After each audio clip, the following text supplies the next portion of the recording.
Welcome back, guys. Today we're going to talk smocks.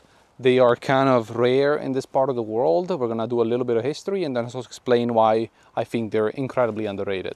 Smocks are an interesting piece of clothing that dates back all the way to the Middle Ages, as peasants used them to cover their good clothes during manual labor.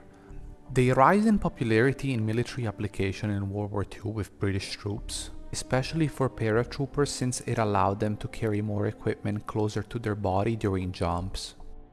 Shortly after World War II, they really picked up popularity in the civilian world as outdoor clothes for hiking, mountaineering, and other types of recreations. I find it really interesting that they never really generated popularity in the United States military. One of the cool advantages that a jacket like this offers is, as you can see, if I'm wearing a chest rig, which allows me to keep my kit right here, it adds additional storage that you wouldn't necessarily get from a standard BDU jacket. So as you can see, I have this little pocket here, this little pocket here, an extra one on my right side, and then this massive back pocket allows me to store even more equipment if needed. So it's kind of interesting because it really expands your capability, obviously without carrying anything massively heavy. But you do get that extra storage here for smaller items like maybe a compass, some rope, a little medical kit, things like that are not too heavy. So basically an interesting way of thinking about a smock, it's like wearing a light version of an LBE. You can combine it with other pieces of equipment to increase your capabilities. On top of that, they can offer some pretty good weather protection and are generally more robust than normal BDU jackets. They have some downsides, one being that they're not really meant to carry a lot of weight, of course.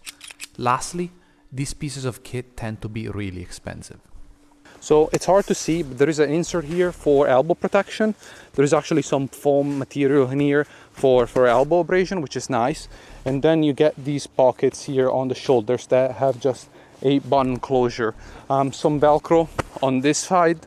Then you have your chest pocket, which are pretty massive. And moving on to the chest pocket, you get these two zipper pocket that also have storage here on your pecs. This one is holding my mic at the moment. Now, another interesting feature is this kind of waist cinch elastic, which allows the whole garment to conform to your body a little more. When we look at the top section, you're gonna have a nice hood which has a metal ring in the top, so you can shape it in the way you want. And in addition to that, you also have a pull string in the back to adjust it. Now this zips all the way shut close if you need. Then moving on, let's talk about the armpits. You get massive mechanical ventilation, which helps cool down if you're getting hot.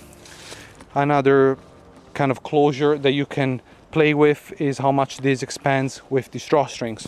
If you don't want to use the zipper, you can also just use the provided buttons, which allows for even more mechanical ventilation for your body to cool off. Oh, as shit hits the fan time.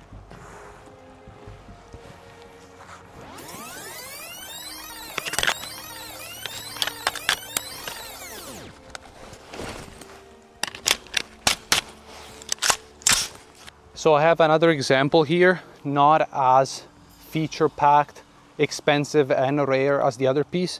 This is something anybody can find off of eBay, very, very cheap, well under $40. It is German surplus. I don't know if it kind of crosses the line between smock and just a regular field jacket. As you can see, you still have some access to some pockets where that expand your capabilities a little bit. But again, here you're sacrificing a decent amount of feature, but you're also paying like a very fraction of the price. Overall, it's a well-fitting piece and it's lightweight enough to you can wear it most of the time around unless it's like super, super hot. So to gather some thoughts, yes, I do think they're really, really underrated pieces. Again, you don't really see people talking about it or using them here in the United States, and I frankly don't think it's deserved. They're awesome pieces that really can expand your capability. They fit well, they keep you pretty warm in windy conditions, and also they can help you carry a lot more equipment. Based on the manufacturer, they can get really expensive, but as I try to show, there is also ways to get them for cheaper, especially on the surplus side. There is a lot of British surplus, of course. Should you consider one? I think yes. If you live in a place that is not insanely hot, it's something that would be nice to have in your kit, and you might also really like it. Cazzo! Minchia!